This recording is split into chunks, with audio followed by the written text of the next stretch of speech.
We will chant the prayers.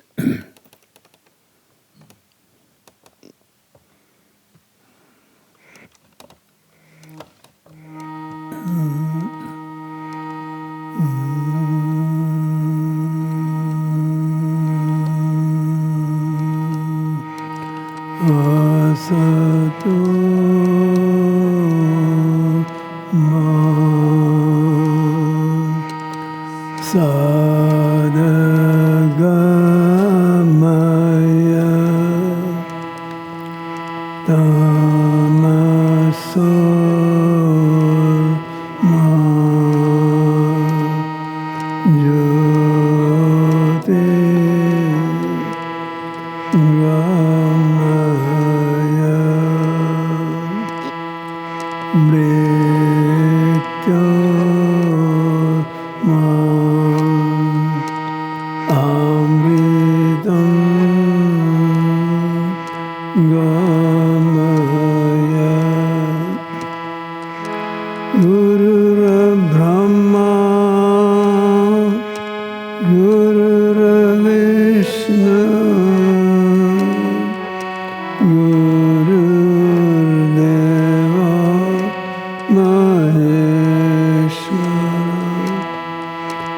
guru sakshat parabrahma tasmai shri gurave namaha.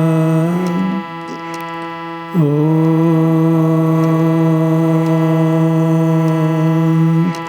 Shanti Shanti Shanti.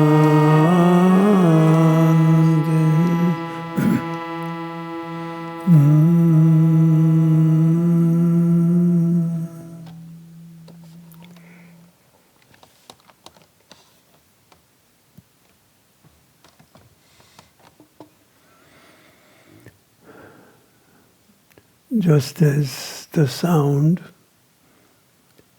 of prayers arises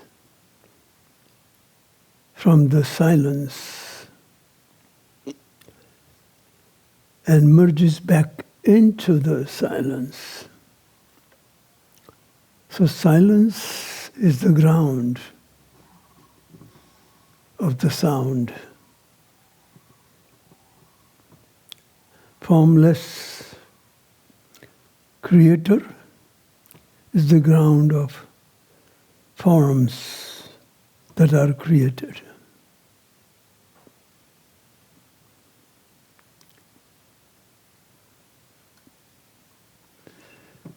So external silence resembles the inner silence. External activity represents the inner activity. So when all the activity that appears externally is the manifestation of internal, formless inactivity.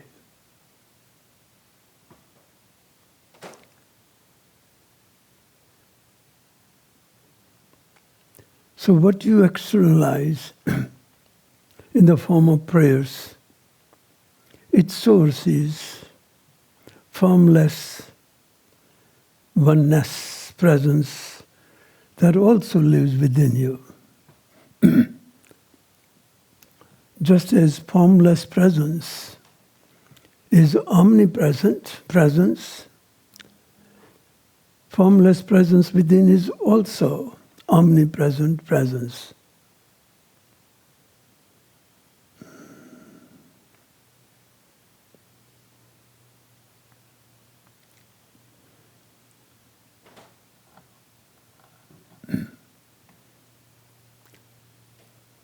When you understand this connection between inner and outer, there is no inner or outer.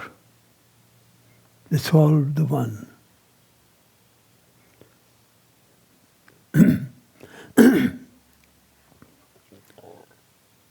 Jai Babaji.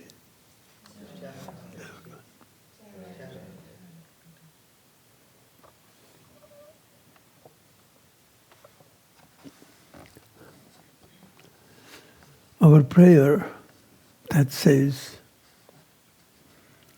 lead me from unreality to reality.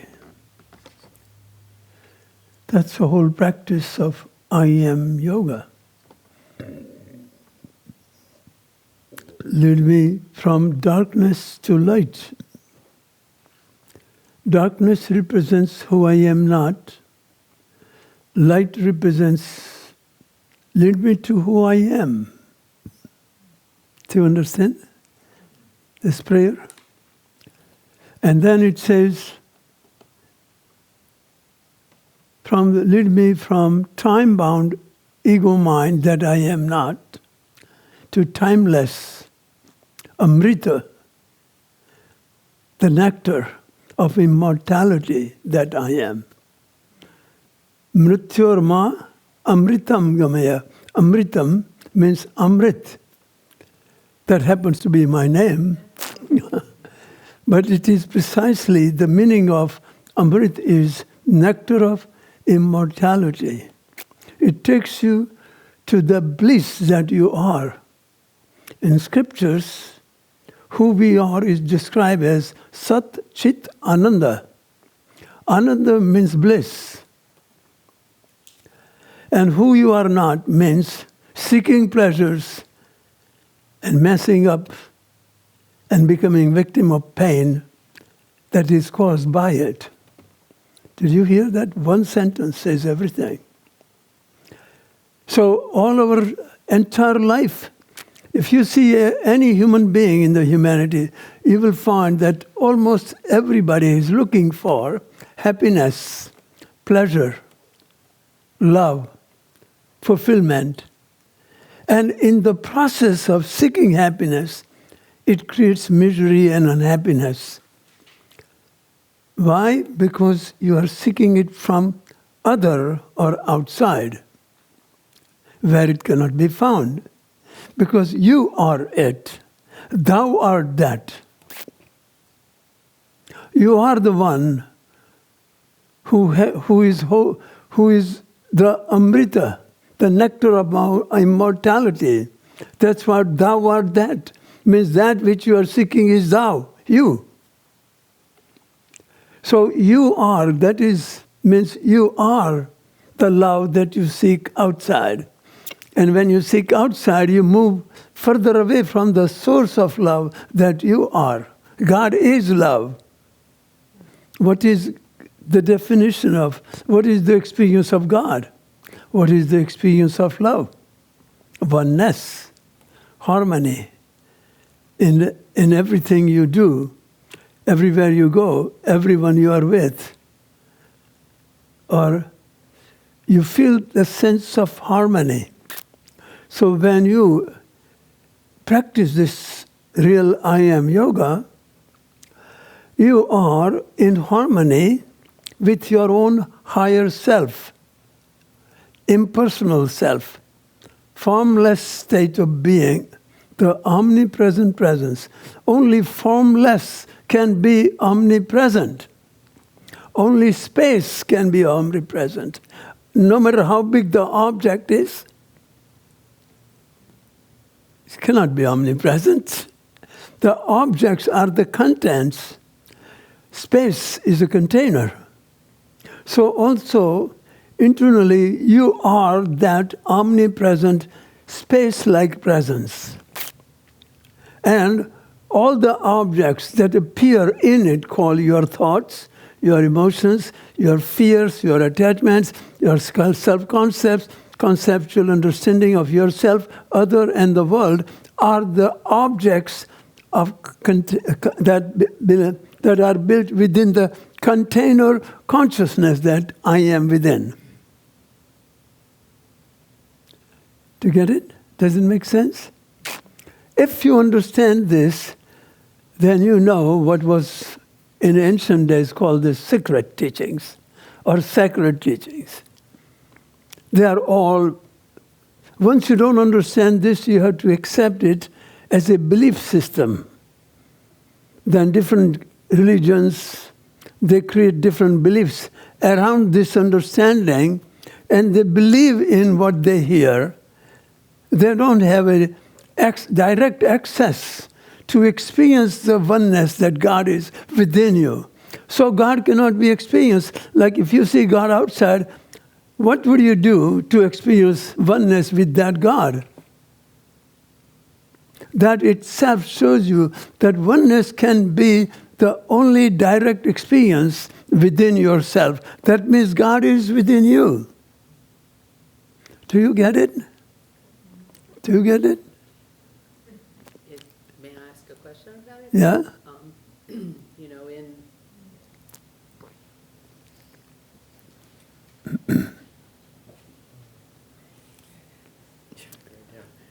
Because I know you are listening very consciously. And whenever you talk about oneness, I think of, you know, all those years when I was Christian, when I was Jewish, all these years when I'm being told that God is one means there's one God. Yes. When No, there is no one God. There is oneness is God. Oneness experience is God. That's the difference. See, if you say one God, you can make outside and call Jesus a one God, or Krishna a one God, or Buddha a one God, or Jehovah, whatever. But that's not what they are talking about. Yogis discovered, and all the masters discovered, but they did not explain it in a proper way so that you can truly, that is what is called knowledge of truth. So that knowing is fundamental to experiencing. So if you experience oneness, which many people do, but without knowing, it's not complete. So many people know intellectually what oneness is, but without experience, it's not complete. So knowing and experiencing, only then knowledge becomes the powerful tool to experiencing the oneness. So this is what I just explained to you, the knowledge. So that is the teachings of I Am Yoga that I teach. Yes. And I believe that it's what was meant by what is now interpreted to be, you know, there is one God outside of us, only one. Yes. But when you, it's,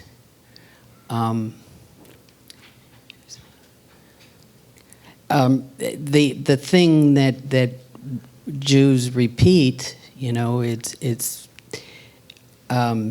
ends with God is one. And I've always been told that meant, you know, that there's one, but God is one is what you're saying. And then Jewish, they also say, do not worship the idols. And then if it is outside, it becomes an idol. Oh. There is a... do you understand the difference? So this is why, if you understand this, even idols is no longer the barrier.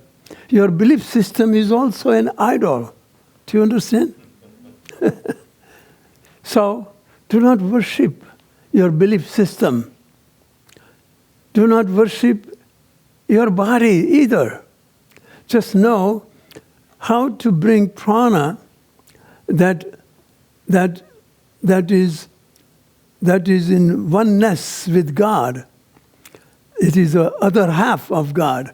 So in human beings, the male consciousness, the I am, is in the Sahasrara chakra.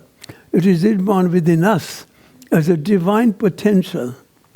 And the female other half has settled at the base of the spine in Muladhara chakra. So now Muladhara chakra is subconscious chakra that is part of the animal body. Therefore, it comes under the instinctive part of a human body. But instinct in human beings is under the influence of the I am, my ego mind. That's the whole problem begins. So I am my ego mind is a transition time between subconscious unity below the ego mind and superconscious possible unity beyond the ego mind. You see? So, every night when we fall asleep, we have already built in experience of returning to the oneness experience below the ego mind, but there is no knowledge about it. It's done instinctively. So sleep is an instinctive oneness experience because it is inborn. You don't have to learn it. It is inborn within us. For what? For survival of the body. So, if you lived all day long in the beta brainwaves into making it happen, you will kill yourself within no time if there was no sleep. And that's what people are doing today. They are doing so much. They're using their ego mind to create everything outside, using the energy of loving presence within to make it what they want to find, what is outside that they love. So they are seeking through the art or music or love. These are the good ways to look for it. But it is still misplaced search for love. Or I could be looking for being a good writer or being a great yogi. They are still outsider. If I am not connecting to the source of oneness by doing what I do outside. So what I do outside is like I'm trying to find, whenever I'm trying to do outside, what I'm trying to do is everyone I have to work with to get my goal met becomes the other as an object of my goal. So I use present as a means to an end. Present as a means. Means if I use you, I'm using you as a means. Means you are my object. I have no connection as a human being with you. If I use you in that way.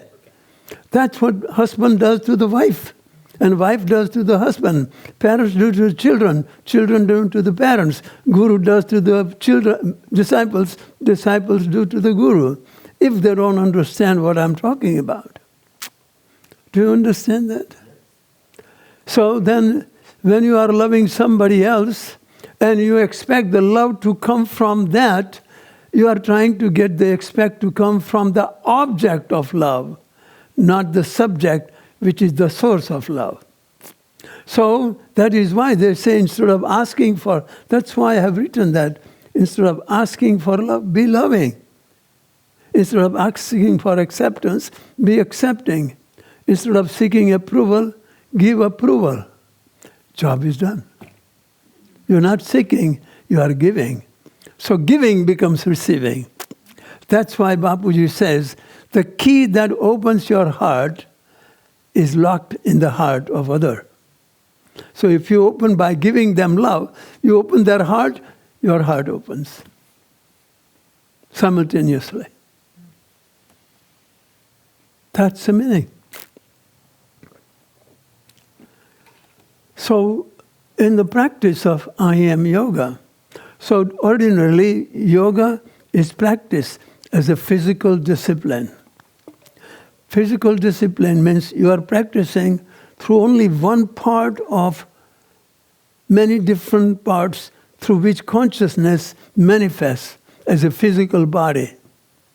So so all other parts remain in conflict with the part that you are using in the practice of yoga. Automatically. Like body, then the mind is in conflict with the body automatically. Why? Because you are using physical discipline, yoga as a physical discipline, rather than yoga as a connecting to consciousness.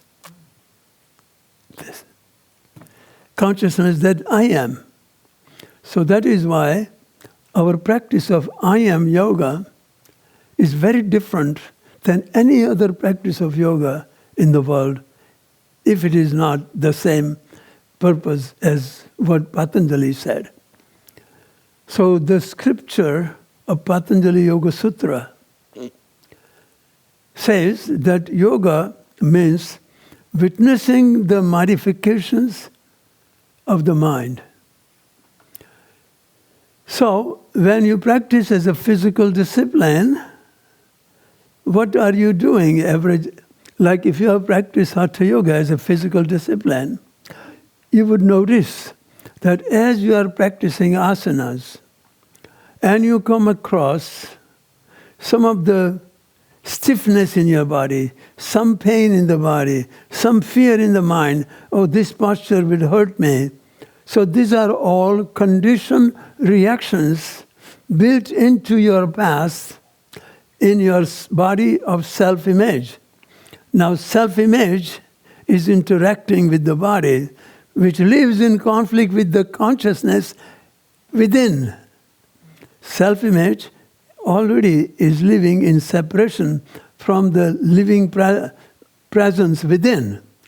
And then when it is reacting to whatever is outside, means if you see the edge in the body, that's outside for the ego mind.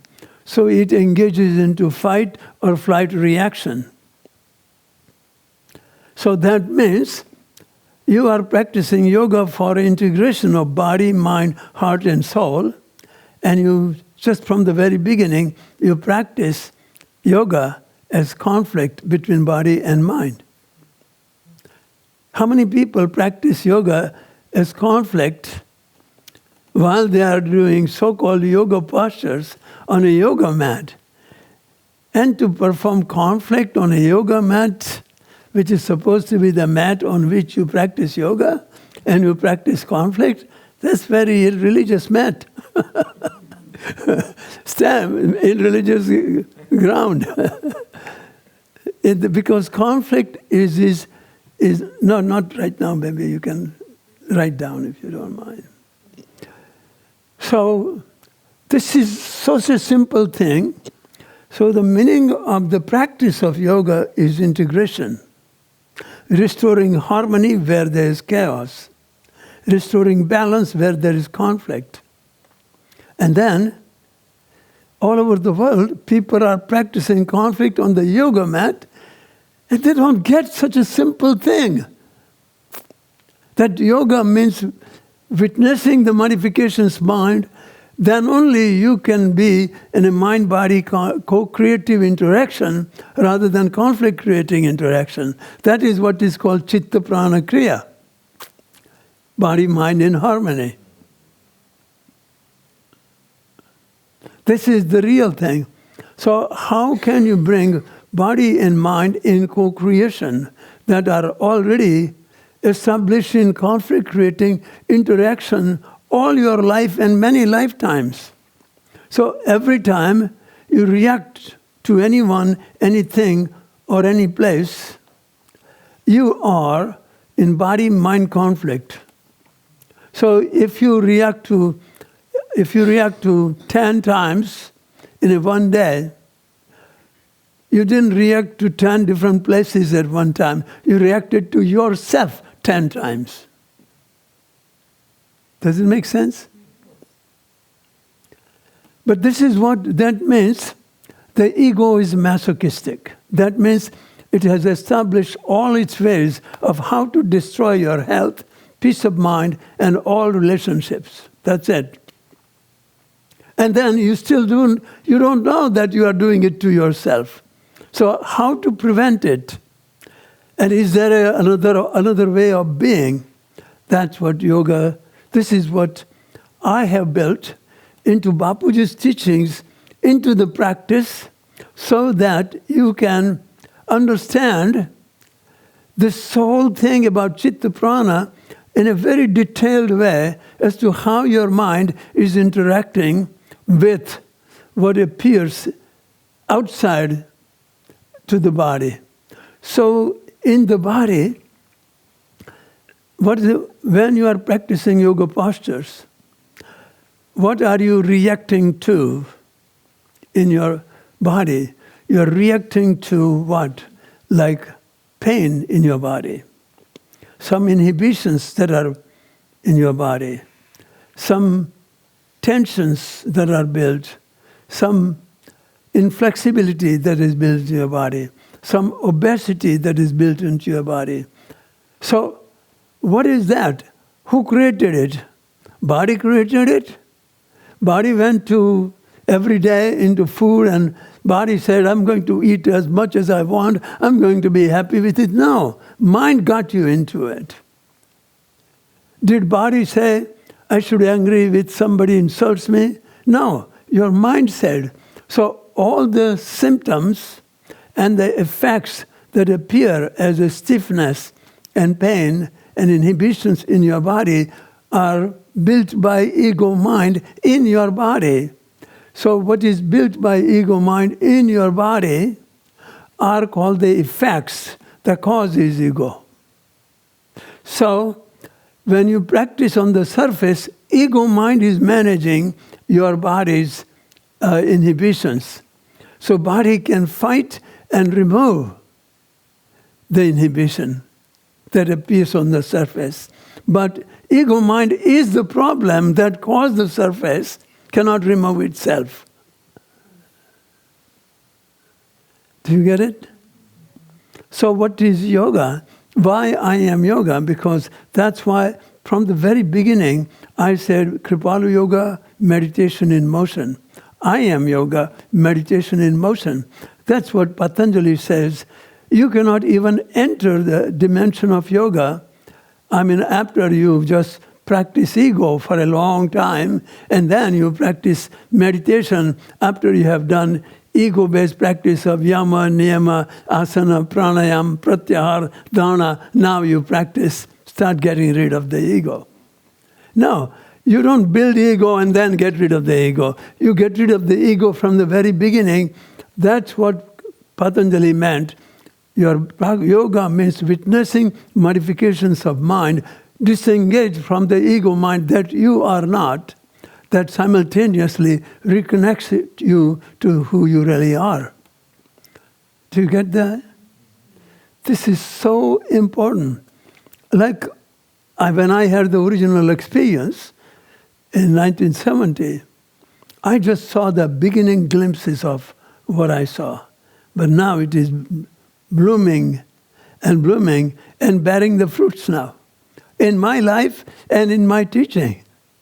So that is what will happen for you when you truly practice this non-reactive interaction with who or what is present, which you would have cultivated during the practice of I am yoga.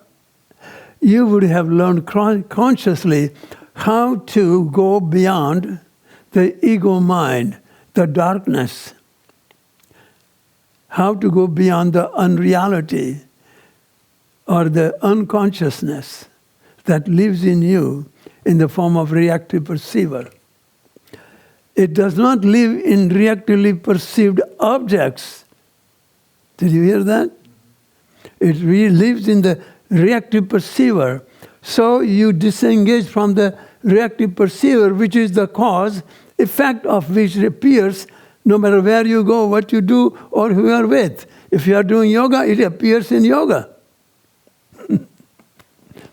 If you are with your friend or husband, wife, doesn't matter. Your reactive perceiver that you have been building is building up the same relationship. That's why, even if you get married to the man with whom you are in harmony, you will see that all the time, in every interaction, you have some reaction, like the way he thinks, the way he behaves, the way he interacts with people, the way he treats himself, everything. You react to it. It's not what he is doing, it's how you are seeing. That's why if you disband from you You have no problem with your husband, wife, children, family, disciples, guru, nothing. It all lives in you, which is the cause, but the effect shows everywhere. Do you understand?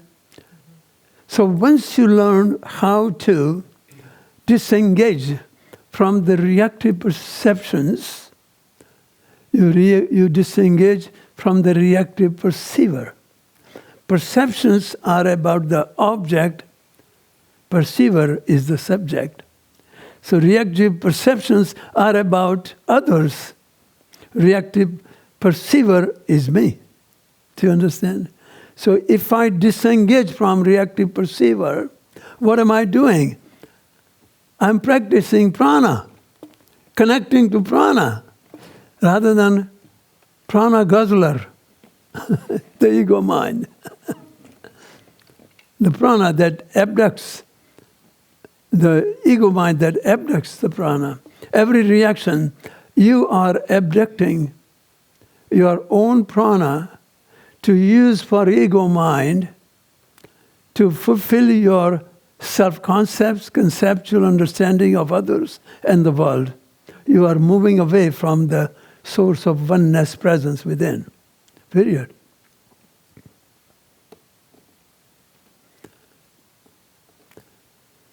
So these are some of the basic things. So how does it happen? So most people, those who practice physical discipline of yoga, they start it in a linear fashion. Patanjali never said yoga practice is a ladder, go step by step in a linear way. He even gave it a name that says it is not a ladder. He says it is called 8-limbed yoga. Limbs are not ladder. Your arms, your legs are not ladder. They are part of the holistic, animated power of prana being within you. Do you understand? So in order to even enter yoga, if you are just using asana as a first part and then pranayam or yamas and niyamas as a first part, rather than meditative awareness that covers all the practice of yamas and niyamas. But ego can also practice yama and niyama. So now how many people practice so many wonderful things that are like yama and niyama because they think they are no good.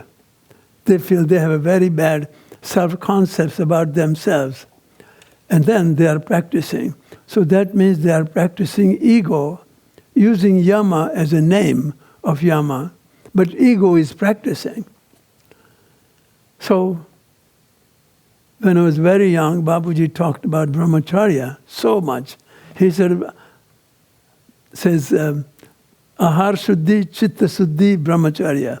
Purification of diet, purification of mind, and brahmacharya. 3 principles. And I was so ambitious, I picked up brahmacharya. Guess what? Didn't last too long. It didn't work.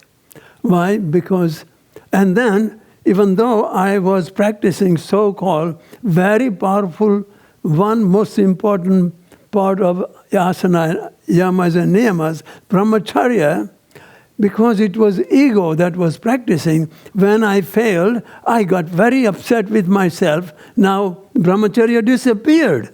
Even brahmacharya failed, and its core, I was disappointed and frustrated. I was rejecting myself. So I am also guzzling the energy of brahmacharya and using it for my self-rejection.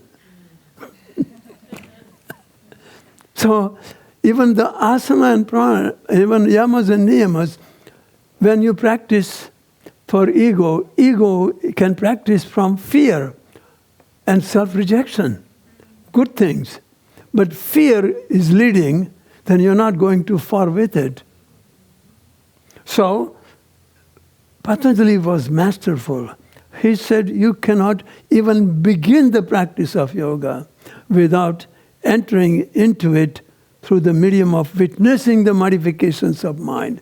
Means go beyond the mind every moment, in every interaction, no matter who you are with, what you are doing, or where you are, period. That is the meaning. That means now you are connecting to prana only when you go beyond mind. So mind is dominating prana, but when you witness, you are going beyond the mind, and then ego mind that was dominating sympathetic nervous system is replaced by consciousness, because you have withdrawn. You had practiced pratyahara from reactive perceiver and reactive perceptions, modifications of mind. Therefore, the mind that was dominating sympathetic is now replaced with consciousness that I am. So now, sympathetic nervous system and parasympathetic are in co-creative, harmonious interaction. But while even practicing yoga, if you just engage into, I hate my body, I'm too fat, so-and-so is better, or look, so-and-so just came last week, I have been here 2 months, she's doing yoga postures better than me. Look what you did inside. You replaced the consciousness that was acting on sympathetic nervous system, you replace it with ego mind. It's now burning energy, and you're not using it to go anywhere. You are only destroying your health.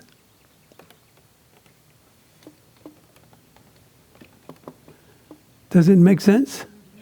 So there is no good and evil. This is, you are going directly to God, and you are empowered to go directly to God by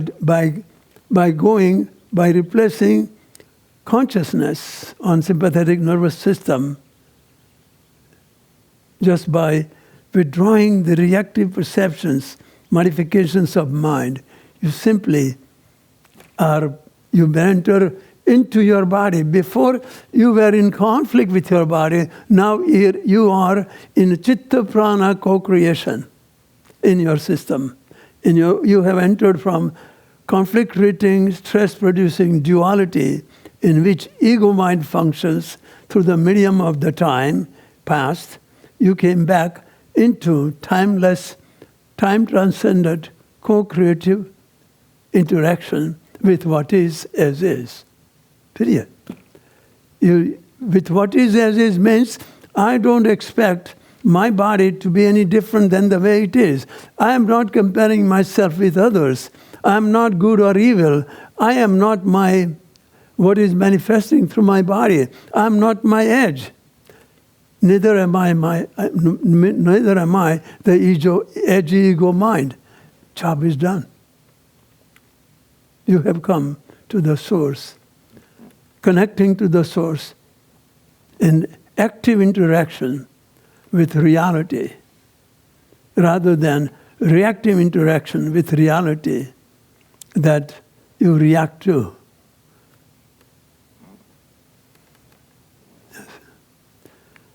So once you learn this on a yoga mat, how not to react. So reaction is coming from the subject, but it is about the object. So everything that you reactively think about the other is coming from you. You see that? Did you hear that? It is coming from you because you are reactively thinking. So whatever you reactively think about the other, they are anything else other than everything you think about them. The lawyer can see this very clearly. This is consciousness is a clear lawyer, and then it becomes the pure judge. But right now it is biased judge. It is biased by all the past experiences of good and evil.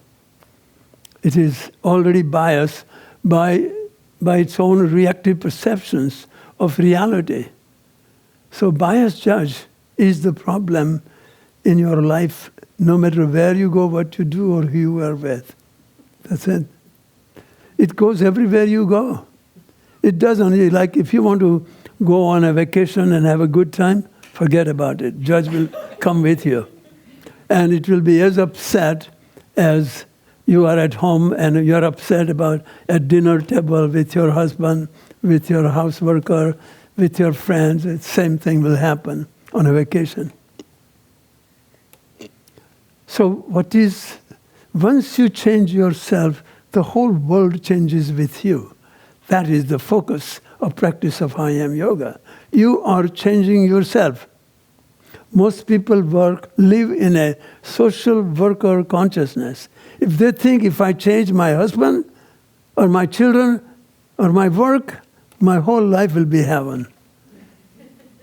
Has anybody ever tried? And succeeded? How much you tried to change your parents, and look at the mess it created for them and you. I mean, they wanted to change only 2 children, and their whole focus was to just love their children. And they have more conflict with their children than anybody else in the whole world, because they want to change them, and they don't change.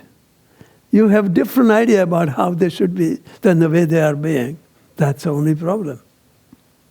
Who is seeing? The reactive perceiver. That is who you are not. So when you replace it with witnessing presence, you allow your children to be the way they are.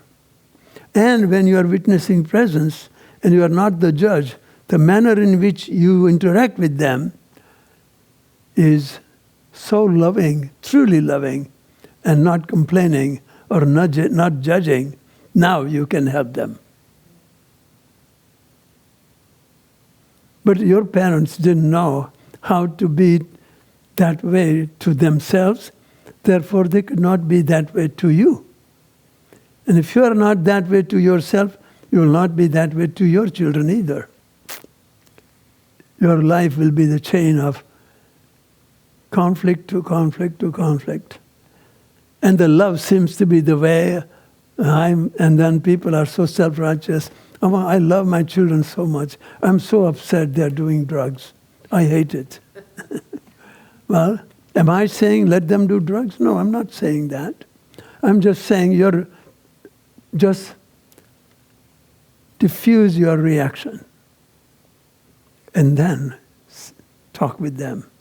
Then your energy field will be, you will not be in reaction to them, which means you have separated from yourself.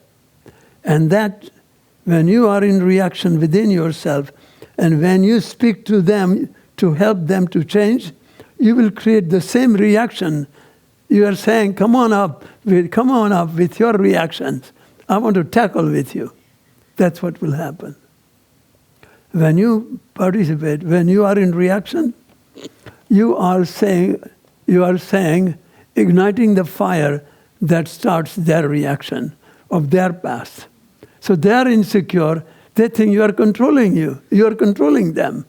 And then you appear aggressive to them, therefore they will be defensive. So, but if you are truly not aggressive from inside, because you have diffused that reactive perception that you have learned on a yoga mat, now your whole life, your interaction with your family, with your husband, with your wife, with your children, with your grandparents, everything, work, everything will change.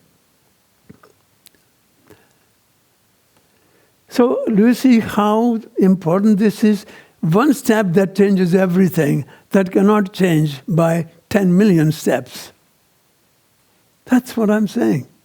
One step is change yourself. Trying to change the world is trying to change 10 million situations so that you are not upset with it.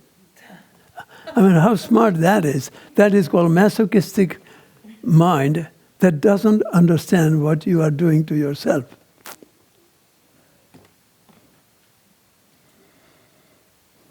So that is why when you practice with your meditation, along with the practice of yoga, you are cultivating your connection to consciousness through the practice of yoga postures. But for the ego mind, practice of yoga postures means removing the barriers that appear on the surface, but not get to the ego mind that is the cause of all the barriers. Doesn't remove. So that is why meditation, when you go beyond the body-mind into meditation, you can now disband the barriers that appear at the cause through the ego mind and through the symptoms that where it appears on the body both. Cause and effect both are eradicated. But effects could be sometimes more urgent. So for example, if you have blocked artery and doctor says you need the operation right away, you might have a heart attack. You don't say, I'm going to get rid of ego first, Guru, because my Guru said so. No. You have to go get rid of the blockage in the artery, and then just before you go to the artery, get rid of the fear of getting or dying and artery. And then after operation, the healing process, keep yourself free from fear of dying and stay relaxed. And use ego mind as a way to knowing who you are. Go beyond the fears and attachments, fears of dying and attachment to the life.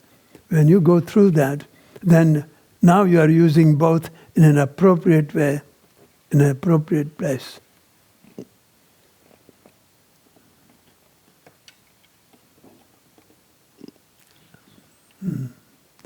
So when you practice meditation, during the practice of asanas, so the ego mind is practicing what? The mind is drifting and the mind is moving into different areas, like so-and-so is doing better, oh my God, don't do this posture, this will hurt you. Or, oh, I'm late, I should go soon, finish. As soon as I finish, I should go shopping, I can cook in time. Doesn't it looks like normal, doesn't it? No. For practice of yoga, that is abnormal. So most people think this is normal for me to think. No, but that's not yoga. That is normal for you to think when you are not doing yoga. That's okay. That for you to think of what you need to do next. And in time, that's okay.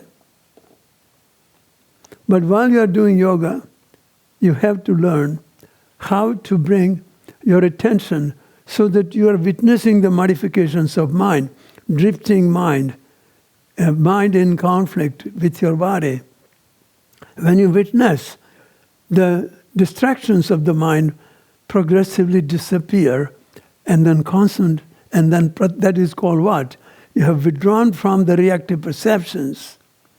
That means pratyahara happens naturally. Asana, pranayam, pratyahara. You use breath as well as witness to get you to pratyahara. And then when you practice pratyahara, all the rays of the sun of energy, rays were dissipated. When you practice pratyahara, you put like a convex lens, and then that rays in this area, when you focus, it can burn the paper or a cotton, right? Is that called convex lens or concave? Convex, outside bulging. So it is like a pratyahara is like a convex lens. It brings all the agitated energy and mind into focus, we call concentration. Pratyahara, then dhyana happens, and then meditation that which you use goes even deeper. Then the meditation naturally manifests. So this is how I Am Yoga is practiced holistically. And only holistic approach is possible when you enter the practice through the witnessing the modifications of mind. Means you live a holistic life here, not because you are eating healthy food or living in a healthy surrounding with healthy people. No. It is because you are witnessing every reaction that is turning every healthy thing that is food, everything into unhealthy reaction. You are converting all the healthy things into poisonous with your reaction. Stop reacting to anything, and then all of a sudden you are healthy. You are developing healthy relationship with the source called reality, presence that I am.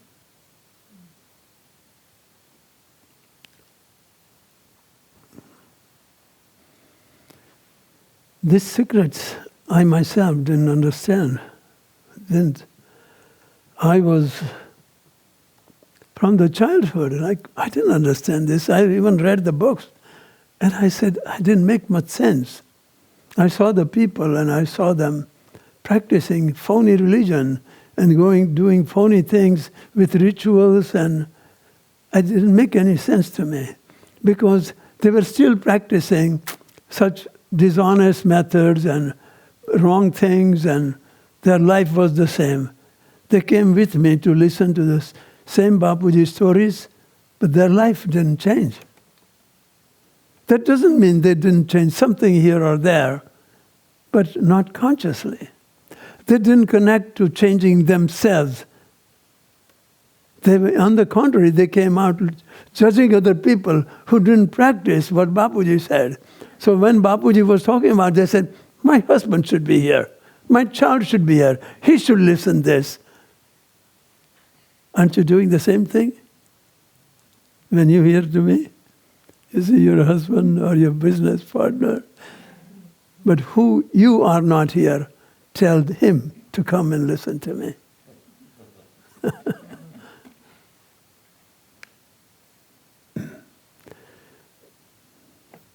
So all the things that happens, that is sequentially practiced in ego-based practice, from yama, niyama, asana, pranayam, pratyahar, dharana, is holistically practiced, where hatha and raja, body and mind, work together in co-creation of oneness experience we call yoga.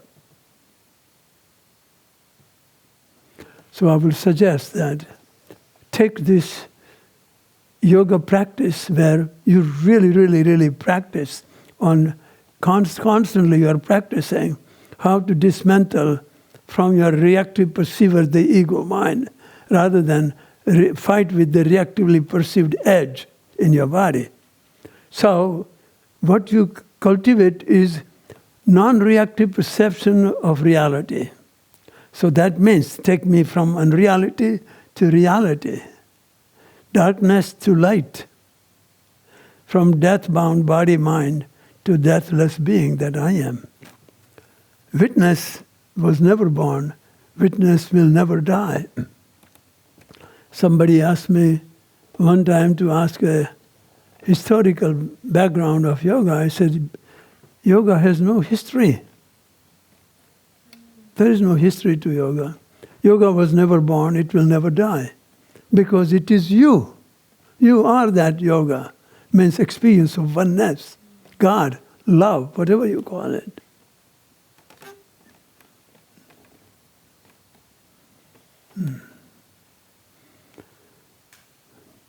Okay, I think I have said everything I want. But this is not for your information. Did you understand? This is for your life. In our society, this part that I'm talking about is not taught in the churches, synagogues, schools, colleges, all these institutions. Your ego mind is the prison of those institutions.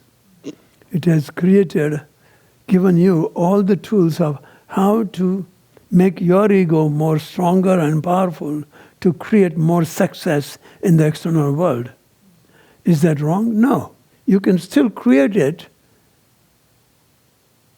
but while you are creating externally, you are creating internal connection to the source and dismantling your reactive perception of everyone and everything that you encounter in the process of creating. You are dismantling your own reactions. Therefore, you are cultivating your connection to the source while you are creating external expressions of your source in the form of loving people, places, and things.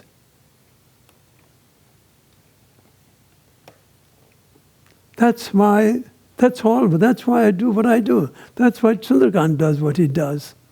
It's just like nothing left for him to do himself. Like, what do you do with it then? You just start giving. That's your joy.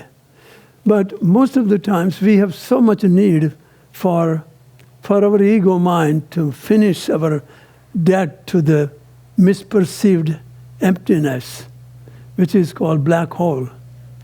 In a black hole, how much do you think so it gets filled up? It can guzzle up the galaxies. Forget about what you can achieve. So, see what are you creating in your life and what are you dedicated to. And just come back to this realization, then you'll be relaxed and active. This is the beautiful thing. When you are tense and active, you recreate the tensions that are in you in outside automatically. So that's the secret of Chitta Prana. So Chitta works outside, Prana works from inside. But when they are in co-creation, then what you create comes from consciousness and manifests through Chitta. But Chitta is coming from the heart, not from the ego. Therefore, Chitta and Prana are in co-creation. So Chitta can be best. Chitta means mind. So mind is not man-made creation. Did you know that? Mind is not man-made creations. The thoughts are. You understand the difference? Mind, everybody is born with.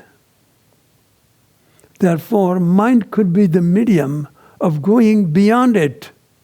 If you know the secret, how? That's what I'm talking about. So mind is the container, thoughts are the contents. Container is impersonal, thoughts are your personal creation that you put into it. Mind is like a basket. And when you put the negative, self-rejecting, fearful, angry thoughts about yourself, other, and the world, you are a basket case. That's called, and you call it mind.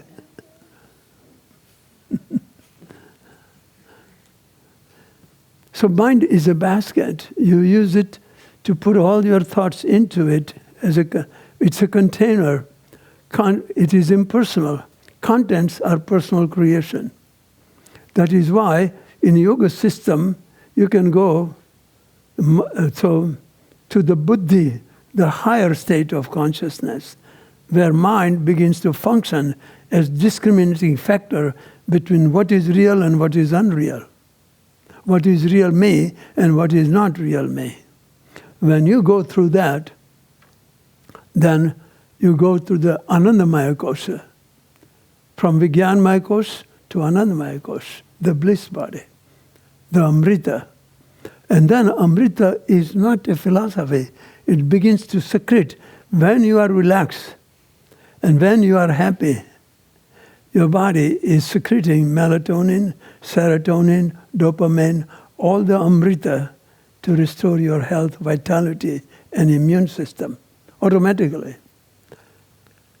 And when you really give somebody from love, like when I give you from love, my nectars are flowing inside. But if I was already based upon whether you tell you got it or you didn't get it, and I don't like if you don't get it, if I hate when you don't practice it, if I'm upset when you don't practice it, I'm trying to force you into it, that will never happen to me. I am just using my ego is using the teaching. Has nothing to do with, I am just container. This mind is now functioning as a container, intuitive container, intuitive vehicle for intuition to flow through the mind, rather than pre-programmed, conditioned, trauma, fears, hurts, abuse to flow through the mind. Same mind. Same mind. Now you have made your mind, it was your arch enemy, you turn it into your best friend that you cannot find anywhere in the whole world. Nobody, even God cannot be your friend if your thoughts are your enemy.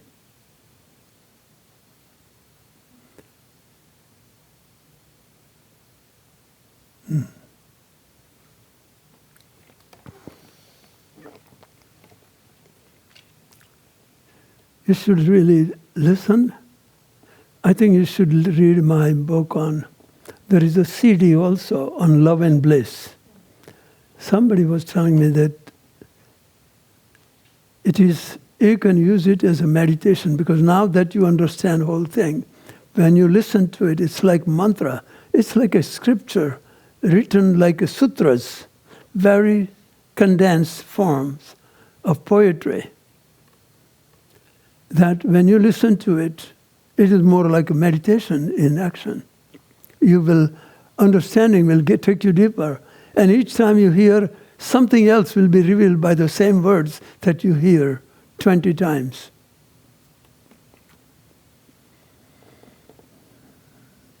Okay.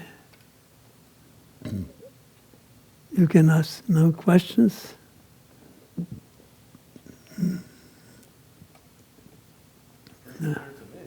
Yes.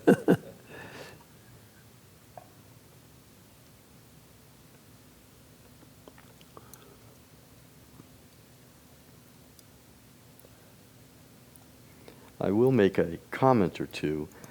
I was glad that you spoke on the end about mind, because oftentimes when we hear you're speaking about ego-mind, it sounds as though it's like an entity, like a hand or an arm. And what you're really saying is that ego-mind is actually a quality of thought. Right. Thoughts that, as you say, are conflict-producing rather than harmony-producing. Right. And when you've made mention that Patanjali says you're witnessing the modifications of mind, what you're really suggesting is that we are witnessing thoughts or emotions or perceptions. So when you witness the thoughts, mind becomes calm. Correct. Mind is still there. Yes. It's not an entity. It's not an entity, it's an activity. So and it can be calm or activated. Exactly. That's why there is a perfect example. When after Buddha was enlightened, he taught for 40 years. He went everywhere. Large group of disciples followed him from town to town. He gave discourses. But then they say, he never said a word and he never took a second step. Means he lived in the presence. Ego was gone. Mind was still managing all external affairs without the conditioned past. Do you understand the difference? So that means mind was working. Can you imagine if his mind wasn't there? How would he function for 40 years? Somebody would have to carry him, wheelchair, and sit him in a wheelchair and play his recording because he can't talk without mind. Yes. Come.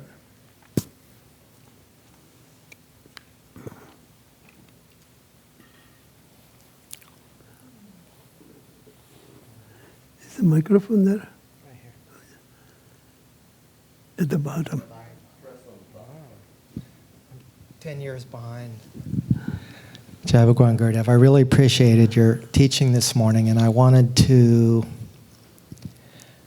clarify and highlight something that I heard you say, because I can see some of the traps that I have fallen in through the years. And you alluded to the right way to understand the relationship between the self-aware presence and the mind. When there was a time when I would hear the value in being non-judgmental and not comparing and evaluating and all the things that my mind does that gets me into trouble.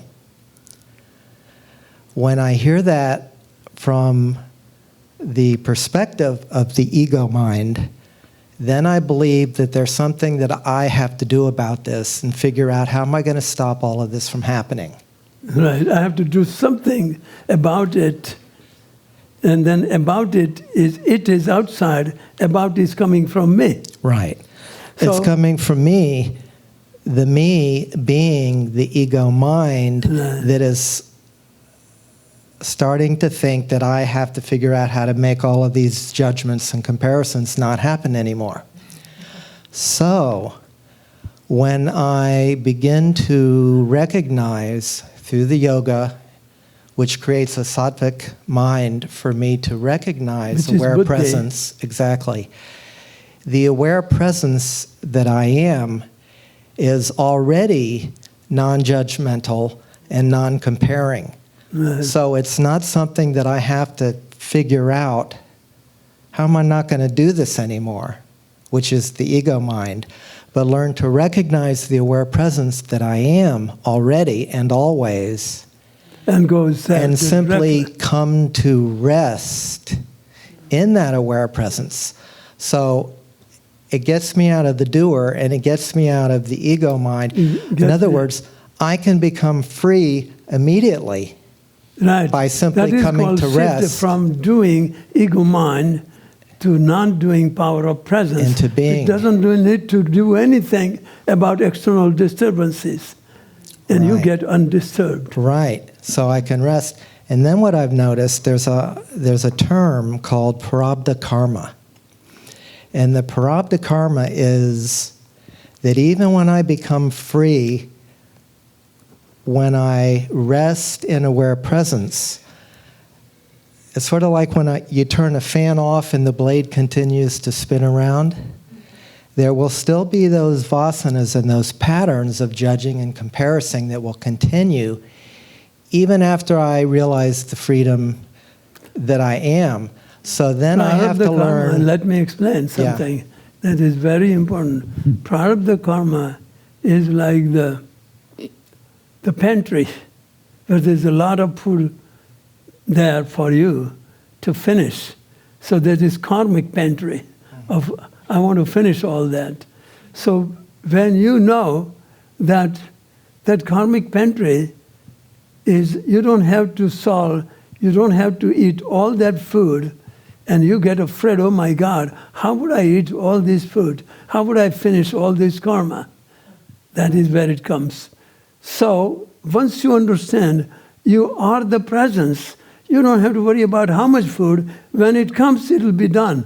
When it comes on your plate, you will eat it and it'll be done. Right. But not before it is on your plate, in the present moment. Right.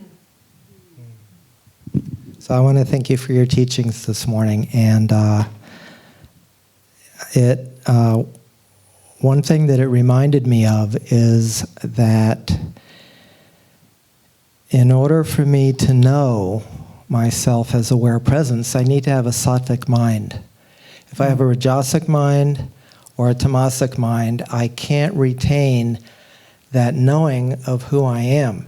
And it's the yoga that creates the sattvic mind that allows me to know and retain the knowledge of self. So right there is important thing to understand for all of us. When you say sattvic mind, what do you need to do sattvic mind? Sattvic mind you go through returning through the presence, and tamasic mind is going through the reactive perceptions. So each time you go back to non-reactive presence, the mind is purified, it's becoming sattvic. And then it reflects the self that I am. Clearly, it reflects it rather than having it be obscured by agitation and dullness. But then there are other things that are also suggested in the practice of yoga.